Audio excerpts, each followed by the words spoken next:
درود بر شما، درود بر شما دوستان عزیز. ظهر همگی به خیر باشه. امیدوارم هر جای این کره خاکی که هستین تنتون سالم باشه و همیشه شاد باشین. خب بریم سراغ فیلم امروز. یه دونه نون فوق‌العاده خوشمزه با هم دیگه درست کنیم. فوق‌العاده است. مطمئنم مورد پسندتون قرار میگیره. نون مقوی طبق معمول. خب امروز 23/10/1403 هستش. ساعت هم 12:30 ظهره. در خدمت شما عزیزا بزرگوار هستیم. نونی که امروز می‌خوایم با هم دیگه درست کنیم نونی هستش که فوق‌العاده پرخاصیت عرض کنم خدمت شما، با اسفناج و سبزی اسفناج و ترکیبی از زیتون و خود میوه زیتون و روغن زیتون هستش و مخلفات و ادویه‌جات فوق‌العاده پرخاصیت. امیدوارم که درست کنین و مورد پسندتون قرار بگیره. خب بذار ببینم این میکروفون ما روشن هستش یا نه. چراغش روشنه یا نه. بله میکروفون چراغش سبزه. اینا رو چکش کنیم بریم سراغ ضبط کردن. عرض به حضور شما دوستای عزیز که سعی میکنم تایم فیلم برداری کم بکنم، وقت شما رو کمتر بگیرم. خب وسایلی که احتیاج داریم لطف بفرمایید یادداشت بفرمایید. آرد گندم احتیاج داریم، از آرد بربری یا سنگک، یا اگه تو دسترستون نبود از آرد سفید هم میتونید استفاده کنید. عرض به حضور شما مقداری که احتیاج داریم به طور تقریبی 800 گرمه. احتمال داره حالا یه مقداری زیاد بشه، یه اونو تو طول مخلوط کردن متوجه میشیم کم میکنیم یا زیاد. سبوس گندم احتیاج داریم. یک لیوان فرانسوی احتیاج داریم، یه مقداری سرخالی باشه. مخمر خشک میخوایم، یک قاشق غذاخوری سرپر. نمک دریا میخوایم، یک مقداری خوش نمک باید بشه، چون البته زیادم نمک بریزیم شور میشه چون سبزی داریم. شما یک قاشق مرباخوری سرپر که ریختین یک مقدارم خیلی جزوی بهش اضافه بکنید، چون از سبزیجات استفاده میکنیم خیلی کم، زیادم نریزین شور بشه. و از نمک دریا که گفتم خدمتتون. روغن زیتون احتیاج داریم. عرض به حضورتون واسه یه مقداری تفت دادن سبزی اسفناجمون 3 قاشق غذاخوری اینجا احتیاج داریم. عرض به حضورتون که 3 قاشق غذاخوری هم روغن مایع احتیاج داریم که اگه از نوع ذرت باشه بهتره و اگه نبود مشکلی نداره. خب ما این 3 قاشق رو اینجا رو 3 قاشق روغن زیتون رو با روغن مایع مخلوط میکنیم که مجموعاً میشه 6 تا. اینو میذاریم کنار. تو مرحله بعدی بهتون میگم کجا دوباره یه مقداری زیتون بهش اضافه میکنیم. عرض به حضورتون که سفیده تخم مرغ احتیاج داریم. فقط سفیده، 2 تا سفیده احتیاج داریم که اون 2 تا زرده هم بذاریم کنار، از آخر سر روی نونمون ازش استفاده میکنیم زردهاشو. شکر هم واسه فعال کردن مخمر 1 قاشق غذاخوری احتیاج داریم. خب عرض به حضور شما که بریم سراغ ادویه‌جات. زردچوبه میخوایم، 1 قاشق مرباخوری سرپر احتیاج داریم. تخم گیشنیز 1 قاشق غذاخوری نیم کوب شده، یه مقداری سرخالی باشه. 1 قاشق غذاخوری میخوایم سرخالی. و زیره هم 1 قاشق مرباخوری نیم کوب شده هم زیره احتیاج داریم. این هم از ادویه‌جاتی که میخوایم. میریم سراغ سبزیجاتی که احتیاج داریم. ببینید گوجه فرنگی خشک شده باید بگیرین از عطاری، جنس خوبشو بگیرین. حالا من میارم بهتون نشون میدم. بس عرض به حضورتون که 200 گرم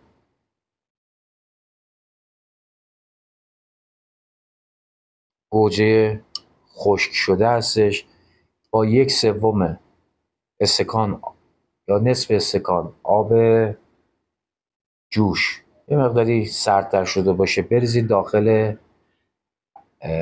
قبل از اینکه ازش استفاده کنید خیس کنید، اینو یه مقداری بشورین، تمیز کنین که خاک و این چیزایی که داره از بین بره. نصف استکان آب جوش بریزین داخل این 200 گرم.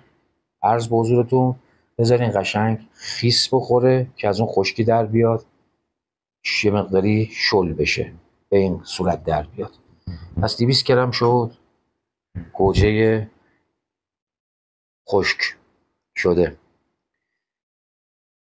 خب بعد میوه زیتون میخوایم، یه چیز هولوش 80 گرم تا 100 گرم میوه میخوایم که قشنگ اینجوری خوردش کنین. نمیدونم دوربین نشون میده یا نه، خورد کنین. من حسه داشته موقع خورد کردن دیگه نتونستم اون به طور منظم قشنگ خورد کنم، ولی مهم نیستش. از 80 تا 100 گرم هم از میوه زیتون احتیاج داریم. اسفناج هم 200 گرم اسفناج احتیاج داریم. یه چیز هولوش 10 گرم 20 گرم هم نعنای خشک تازه احتیاج داریم.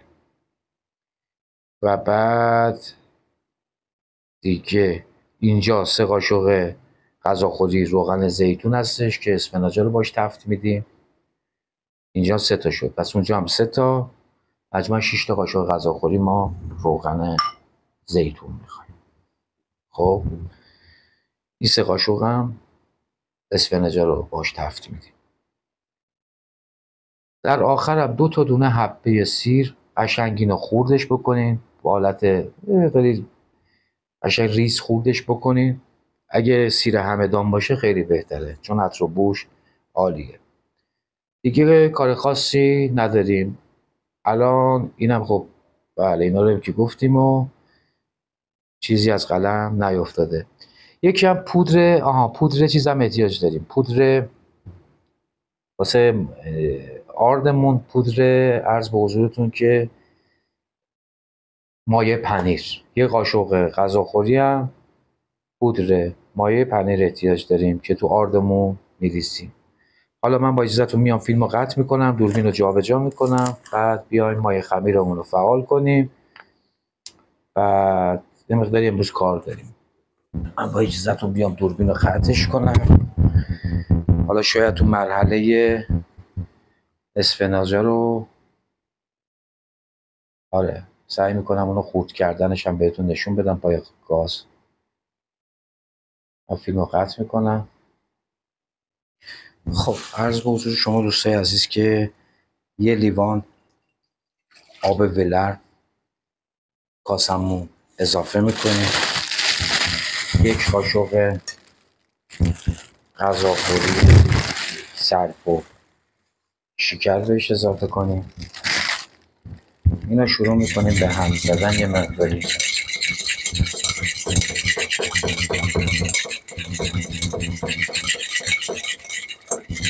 خیلی خوب. حالا 2 تا قاشق غذاخوری سرپر آرد بهش اضافه میکنیم. آردا رو فقط لطف بکنین حتما 3 بار الک بکنین.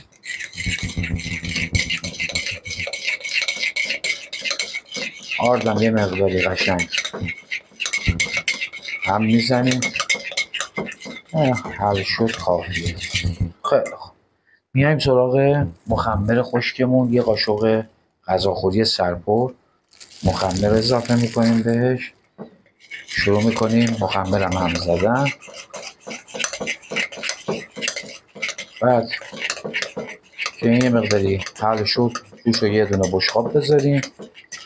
2 تا حوله میکشیم روش، میذاریم به 10 دقیقه استراحت بکنه تا مایه خمیرمون حجم پیدا بکنه و برسه فعال بشه.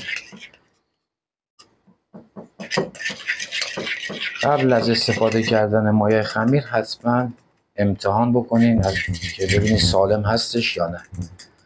اگه دیدین حجم پیدا کردش، حجمش شد مثلا 2 برابر یه مقداری کفکت، قابل استفاده است. من فیلم مبایزت رو قطع میکنم، اینو میذاریم فعال بشه. خب مایه خمیر رو گذاشتیم فعال بشه. بیایم سراغ آردمون.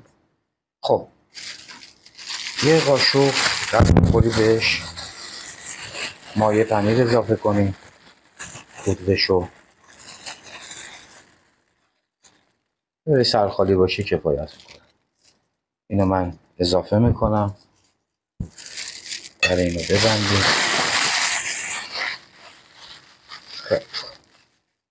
سبوس رو بهش اضافه کنیم.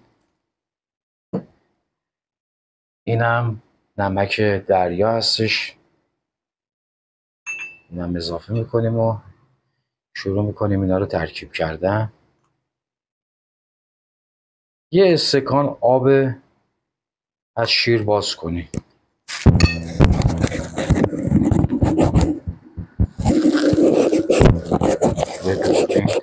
چیزی هم دور کن روی میکروفون، یه مقداری تکان خوردیم درستش کنیم. جا به جا شد، میبخشید. خب آره، یه استکان آب رو ما شروع میکنیم یواش یواش در حد 2 قاشق غذاخوری، 2-3 قاشق غذاخوری به این ما آب اضافه میکنیم تا مرطوب بشه.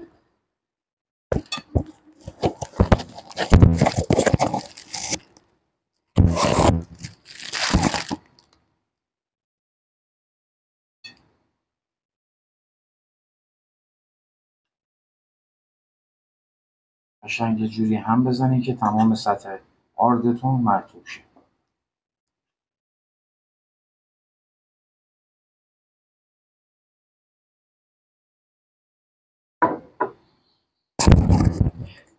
کل این مرحله یه چیزی حدود 2 دقیقه زمان وقتتون رو میگیره. خورد خورد آب رو اضافه میکنیم و آرد رو کاملا ترکیب میکنیم. من حالا با اجازهتون فیلم رو قطع میکنم که تایم فیلم برداری زیاد نشه، شما هم اذیت نشید. با اجازهتون قطع کنم. خب عرض به حضورتون که ببینید اسفناجا رو قشنگ هم اینجوری خورد کنین درشت، این متوسط بشه به این صورت. میبینید بریزین داخل قابلمه.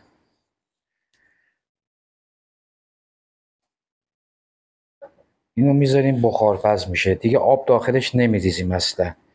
یه مقداری جزئی اونقدی خیلی کم، در حد یک، چون توی آردمون هم نمک ریختیم، سبزی نمک رو به خودش زیاد میگیره، شور میشه.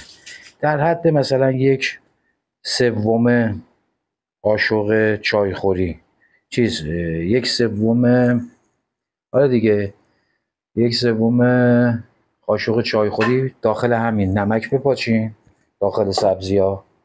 درشو بذارین قشنگ با شعله متوسط بخارپز بشه، جوری که دیگه کاملا به قول حواستون باشه که نچسبه، نسوزه.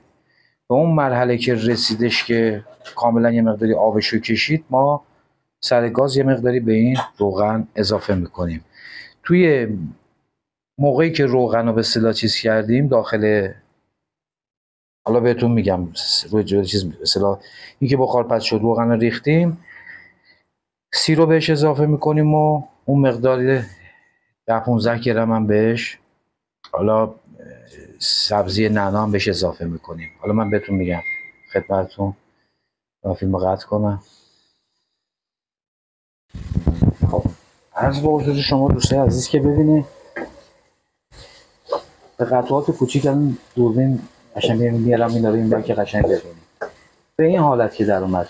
من ببینید همون جوری که من خورد کردم اسفناج، خودتون میدید تو قابلمه که به اصطلاح ریختم درش رو گذاشتم با حرارت متوسطی کم 5 دقیقه زمان نبردش، قشنگ آبشو کشیدش. تو اون مرحله که رسید 3 قاشق غذاخوری عرض به حضورتون روغن زیتون و با 3 قاشق روغن ذرت یا همون روغن مایع، فرقی نمیکنه. تا اون مرحله که آبش کاملا کشیدیم 6 تا قاشق رو که با هم دیگه مخلوط کردیم رو اضافه کنیم. شروع کنیم یه مقداری تفت دادن. خب به این حالت که رسید سیرا رو بهش اضافه میکنیم. این هم سیرا رو زیاد حالت پوره در نیاریم که چون حرارت زیاده تو فرم میخواد بره، یه کاری کنیم یه مقداری چیز نشه، حالت چی میگم، رندش نکنیم، یا داری حالت متوسط قشنگ ریز کنیم با چاقو. حالا اینو من قشنگ شروع میکنم تون تفت دادن. خیلی 20 ثانیه دیگه من اینو خاموش میکنم. ما دیگه با این کاری نداریم، چون قابلممون هم که حرارتش تا سرد بشه زمان میبره.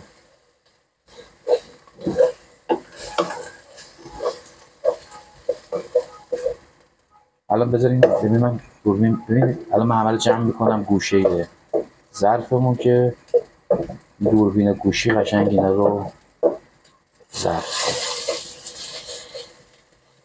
خیلی کافیه، من خاموشش کنم. تمام، ما دیگه با این کاری نداریم. حالا من دوربین قطع میکنم، بریم سراغ خمیره. اینو میذاریم تا سرد بشه، بعدا ازش استفاده میکنیم. بریم سراغ خمیره. خب دوستای عزیز، عرض به حضورتون اونجایی که الان یادم اومدش، یادم رفتش خدمتتون عرض کنم، نعنا رو اون موقع که سیر رو ریختین نعنا رو هم بهش اضافه کنید.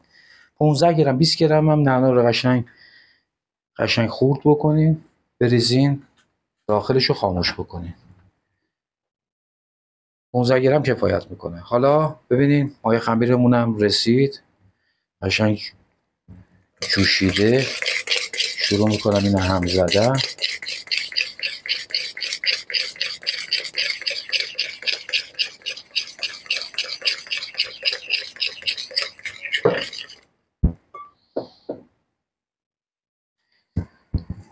سه قاشق غذاخوری بهش روغن مایع الان اضافه میکنیم. اینم 3 قاشق.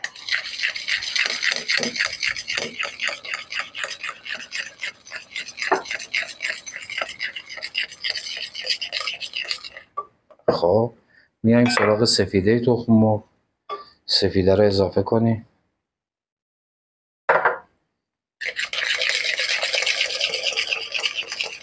اینم ترکیب میکنیم. کافیه.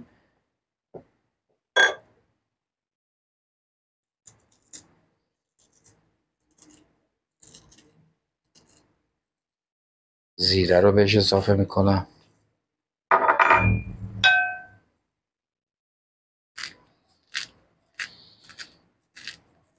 تخم گشنیز رو یه مقداری با دست میکوبم، مقداری بشکنه از هم دیگه. بشکنه کفایت میکنه. اینم تخم گشنیز، این بذاریم کنار. اینم آخریش زردچوبه. اینم زردچوبه رو ریختیم و هم میزنیم دیگه. ما با این کاری نداریم، میذاریم 10 دقیقه استراحت بکنه. بعد 10 دقیقه میایم میریزیم داخل خمیرمون. خیلی خوب، مایمون استراحت کرد، یه هم دیگه میزنیم.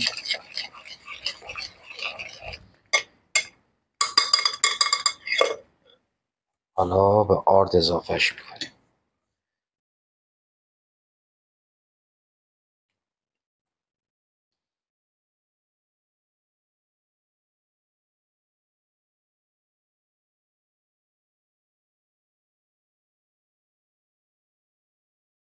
خیلی خوب، من اینو بذارم تو ظرفشویی.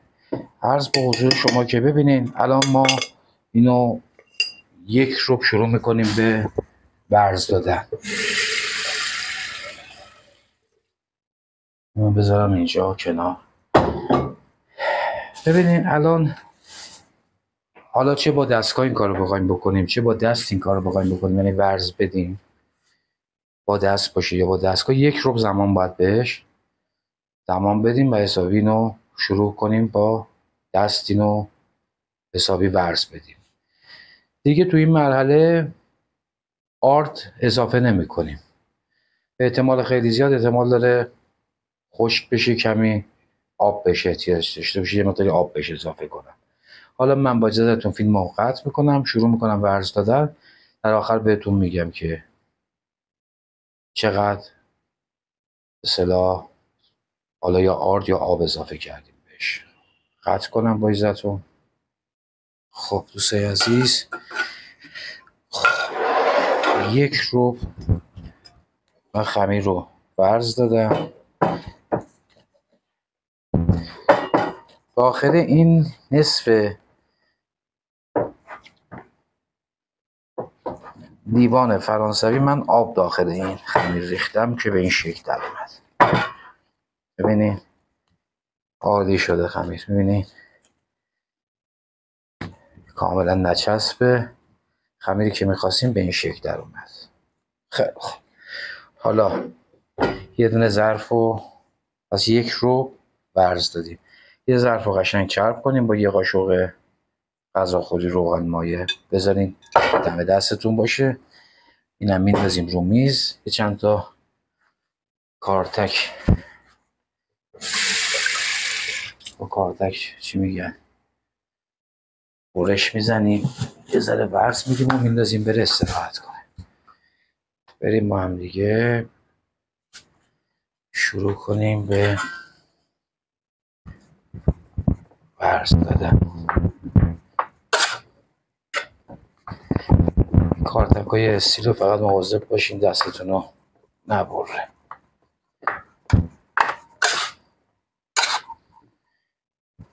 به خاطر اینکه کارتون راحت بشه، کیفیت کارتونم بهتر بشه، من جلوی دوربین به خاطر اینکه صدا پخش نشه زیمه صندلی درست کنم. عرض به حضور شما که محکم اینجوری قشنگ 30 دفعه 40 دفعه 50 دفعه محکم باز ببینید صدا میپیچه. 30 دفعه 50 دفعه اینجوری محکم بکوبین روی سطح میزتون، اینجوری قشنگتر ترکیب میشه، کارتون هم راحت.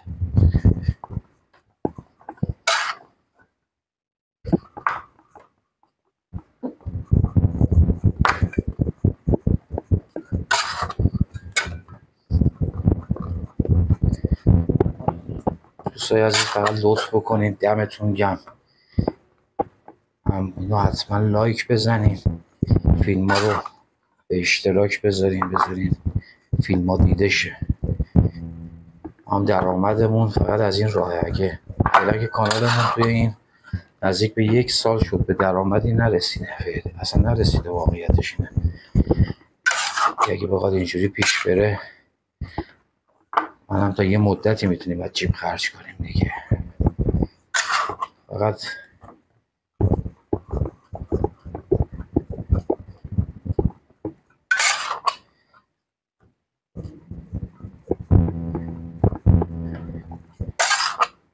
خب کافیه، یواش یواش دیگه من اینو میندازم داخل. حالا یه مقدار با دست ورز بدین. بله فقط لطف بکنین حتما لایک بزنین و به اشتراک بذارین کانال ها دیده بشه.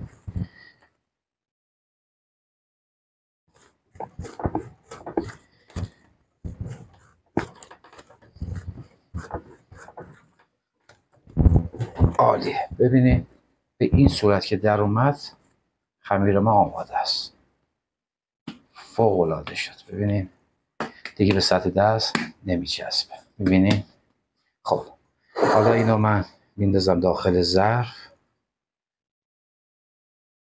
قشنگ خمیر رو بچرخونین، بذارین همه جای خمیر روغن آغشته چرب شه. این پشه ها رو دوستایی که تازه کانالو دارن نگاه میکنی، یه پشه هایی هستش از گاهی جلو دوربین میچرخه. اینا پشه های سرکه هستش.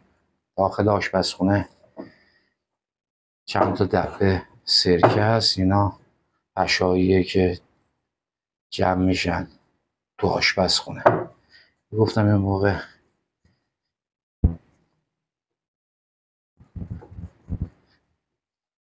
سوء تفاهمی به وجود نیاره. اینا پشهای سرکه است. خب من حالا خمیر رو روش با سلفون یا مشنبا بپیچین، یه جای گرم بذارین، 2 تا 3 تا حوله بندازین روش، بذارین 45 دقیقه استراحت کنه. اگه دیدین محیط محل زندگی تو کوهستانی هوا سرده تو زمستون، بذارین 60 دقیقه استراحت بکنه. 45 دقیقه هوای کرد چون گرمه جواب میده. من روشو میپوشونم تا 45 دقیقه. فعلا بذارین نیم ساعت از قبل روی 190 درجه حتما گرم بشه. با اجازهتون من فیلمو قطع میکنم. خب درود بر شما دوستای عزیز. عرض به حضورتون که 45 دقیقه زمان بردش، خمیرمون رسید. خب قبل اینکه خمیر رو ورز بدیم، یه ورز کوچیک گوجه ها رو یه مقداری با چاقو من اینا رو خردش کنم. چاقوی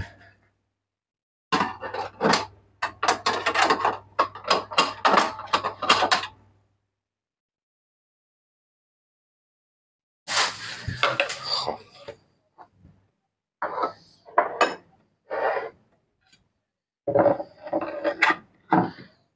اینا رو بذاریم کنار. خب این 200 گرم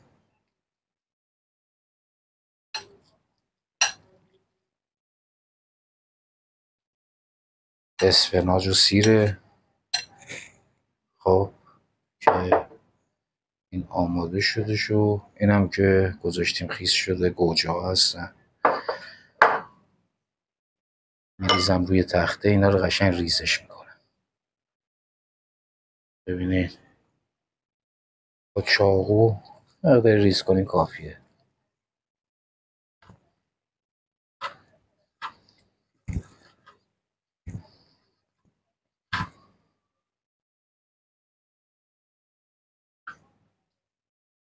کافیه. اینا رو میریزیم داخل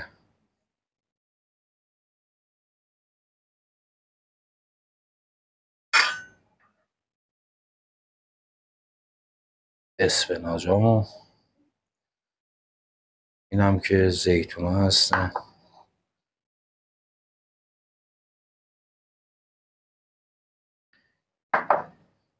زیتونم بهش اضافه کنیم.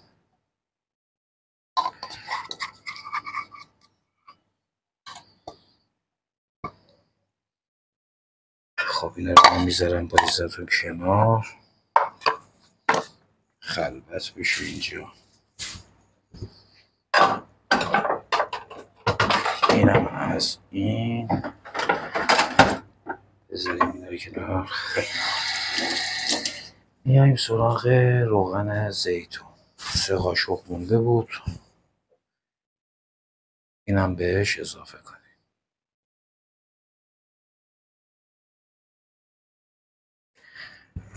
به اندازه یه نخود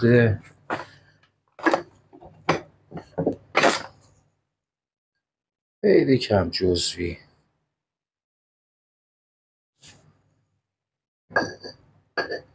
نمک بهش اضافه کنیم. بعد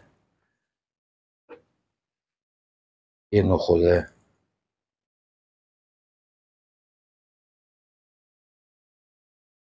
اندازه خود آش کافیه. خب اینم از این. حالا میایم اینو یه مقداری هم میزنیم و میذاریم کنار، کاری دیگه ای نداریم. قشنگ هم میزنیم، خمیر رو باز میکنیم، اینا رو داخل خمیر میذاریم و خمیر رو رول میکنیم. قشنگ هم بزنیم که روغنا به خورده هم بره. ببینید فوق‌العاده شد.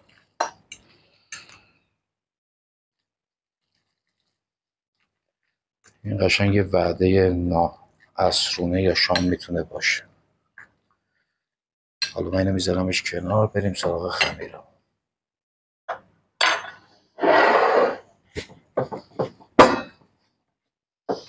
خمیر رو داخل خود ظرف ورز بدین.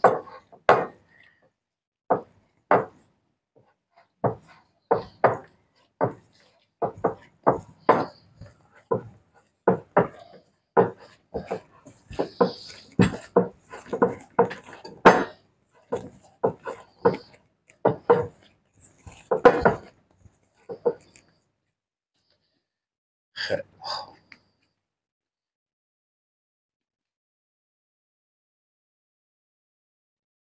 اگه یه موقع دیدیم که ببینید این خمیر یه چونه، اینا هم بذارم کنار.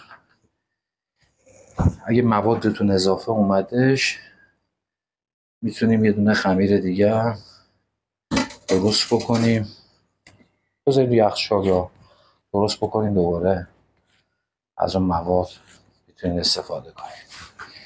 خب من آردو بیارم. آردو کجا گذاشته بودیم؟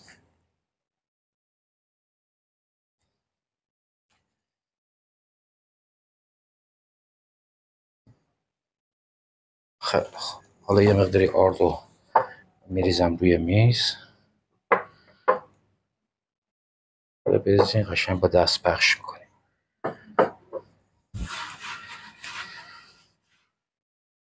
سینی هم که خب اینم از این سینی هم یه دونه کاغذ روغنی از قبل انداختم روش. این دم دستمون رسیده اینجا آماده هستش. بیایم سراغ باز کردن خمیر.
خب دوباره این قشنگ هم میزنیم. خمیر رو باز کردیم.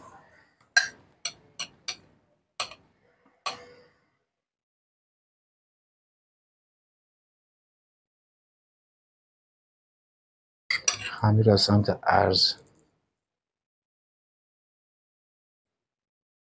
جمع میکنیم.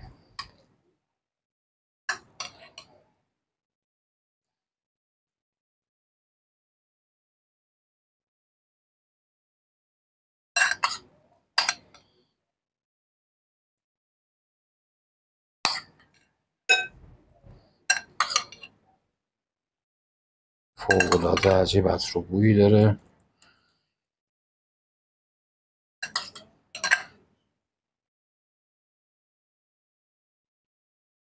این قسمت وسط بذاریم کافیه. این بغلا رو آزاد میذاریم که قشنگ بپیچه.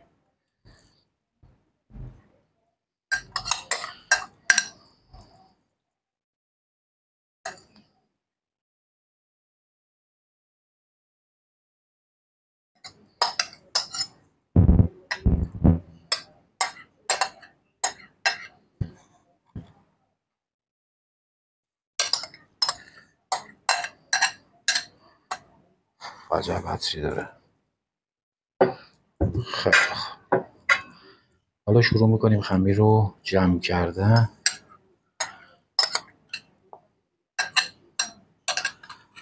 اینو بذارم کنار. کارتک بغل دستتون باشه، کارتک های استی. از سطح میز یواش یواش ما دیدیم چسبیده، اینا رو قشنگ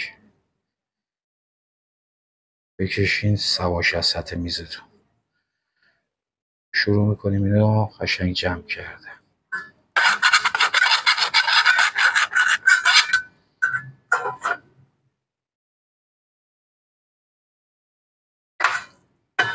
بغلاش هم ببندین از این قسمت ها.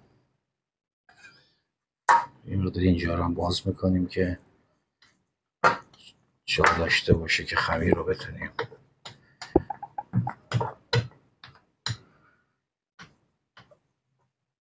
عالیه.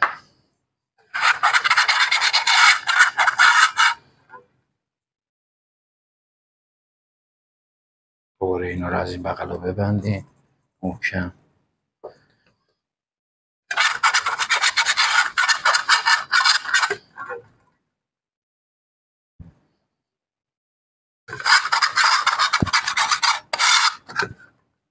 از این بغل ها چفتش کنیم که مواد نزنه بیرون.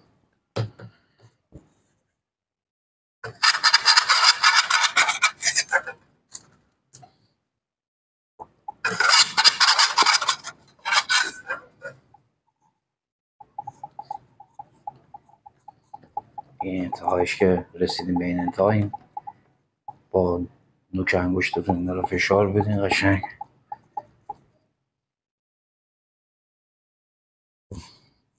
بچسبه به هم. خب حالا اینو از این ور جمعش بدین.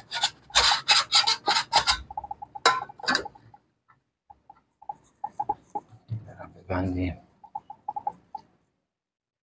اینم میندازیم روش. خمیر رو بکشین قشنگ.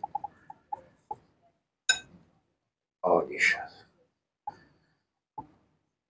اینا هم یواش با نوک انگشته دستتون بدوزین خمیر رو خمیر. عالی شد. خیلی خوب. سینی هم که اگه داخل ایران هستین، کاغذهای که استفاده میکنیم کاغذهای روغنی همشون مشکل داره. کاغذی که انداختین یه قاشق و یه مقداری قلم عرض به حضورتون که با قلم قشنگ اینو کاغذ رو با روغن چرب کنین که موقعی که نون پختش راحت بتونین ازش جدا کنین. حالا من اینو میندازم روی سینی. سینیمونم که از قبل آماده است. اینا رو هم جمعش کنیم و دوباره فیلم بگیرم. خب ببینین منتقل کردم باشه رو سینی. صافش کنین قشنگ با دستتون. روش رو یه مشنبا میندازیم، یه حوله بندازیم روش، یه 10 دقیقه یه روبی میذاریم استراحت میکنه. بعد میایم یه برش خیلی جزوی میندازیم روی خمیر. فرم بس بذاریم روی 190 درجه گرم بشه. با اجازهتون. خب درود بر شما دوستای عزیز. خب یه برش خیلی جزوی، زیاد عمیق نمیکشیم روش چون داخلش خمیر میخوایم یه جوری بشه عمیق بکشیم، نمیخوایم زیاد عمیق بشه که کاملا باز بشه. برش میدین یه برش سبک، زیاد فشار به خمیر نیارین. سعی میکنیم همین با سنگینی خود دستمون آروم یه برش بدیم تا انتها. برش بدیم بره، عمیق نکشیم، کافیه. این داخلی که تو حرارت بخواد بمونه خودش باز میشه. حالا تخم مرغ و یه زرده تخم مرغ، البته من 2 تا زرده تخم مرغ استفاده کردم. 2 تا زرده تخم، بابت هر زرده تخم مرغ یه قاشق غذاخوری روغن مایع، 1 قاشق غذاخوری شیر و 1 مقدارم وانیل بابت هر زرده تخم مرغ. حالا رمالشو میزنیم.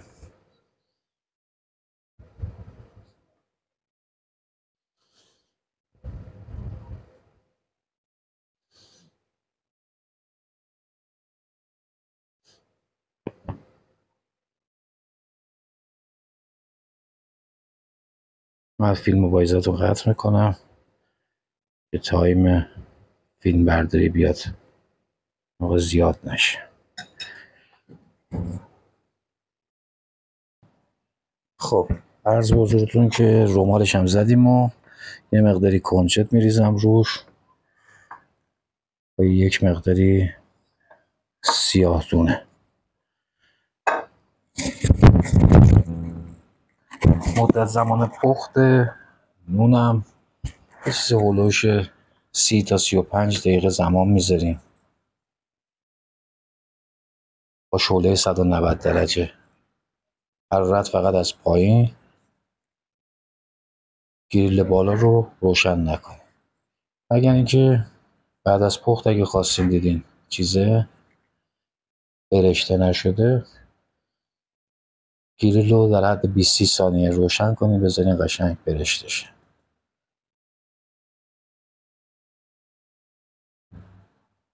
خب من با ایزتون اینو میندازم داخل فر. این رو قشنگ اینجوری فشار بدیم بره داخل خمیر. عالی شد. فقط محبت کنید دوستا، دمتون گرم. لطف کنید لایک بزنید، اون زنگوله کنار صفحه‌ام بزنید، عضو کانال میشین که هر موقع فیلم‌های جدید اومدش اطلاع بهتون بره. ممنونم از همتون. بریم بندازیم داخل فر ببینیم این نون عجینمون با چجوری آزاد در با اجازهتون. فقط گازان با هم دیگه فرق میکنه ها. شما رو 25 دقیقه هم که شد سر بزن، هرچی زیاده خودش 30 تا 35 دقیقه من بذارم تا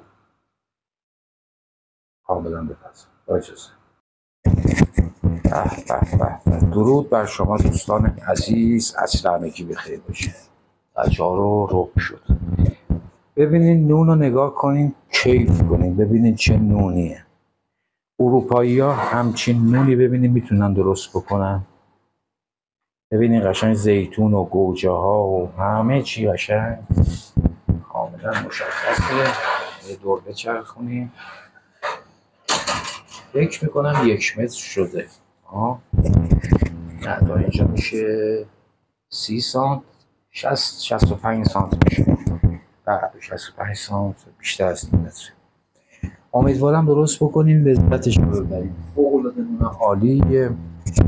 بعد این خودش هم یه صبحونه مفصل میتونه بشه، عصرونه خیلی خوبی و شام بسیار مقوی میتونه بشه. عرض به حضور شما که از نظر هزینه واقعا حالا کاری ندارم، مغلوب صرفه است. یعنی شما اگه عیالوار هم باشی یه دونه خانواده 4 نفره، 4 نفر 5 نفر، این کاملا نون با اون ترکیبی که داره داخلش 5 نفر قشنگ سیر میکنه، 4-5 نفر سیر میکنه. یعنی میتونه بشه یه میان وعده خیلی مقوی و عالی.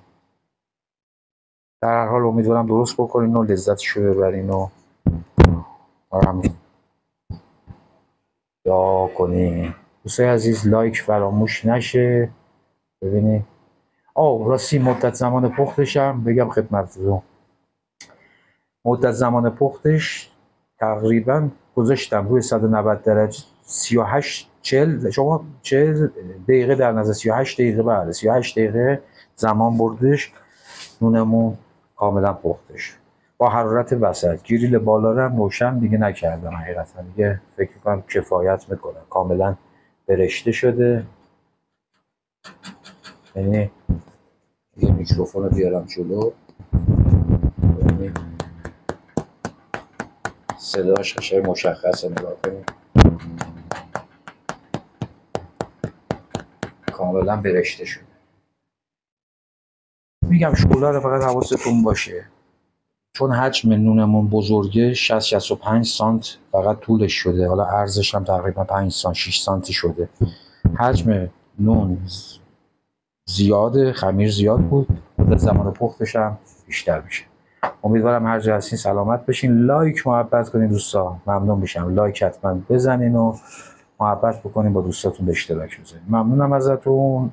ابراهیم شبستری هستم در خدمت شما عزیزان. شما رو به خدای بزرگ میسپارم. خدا نگهدار.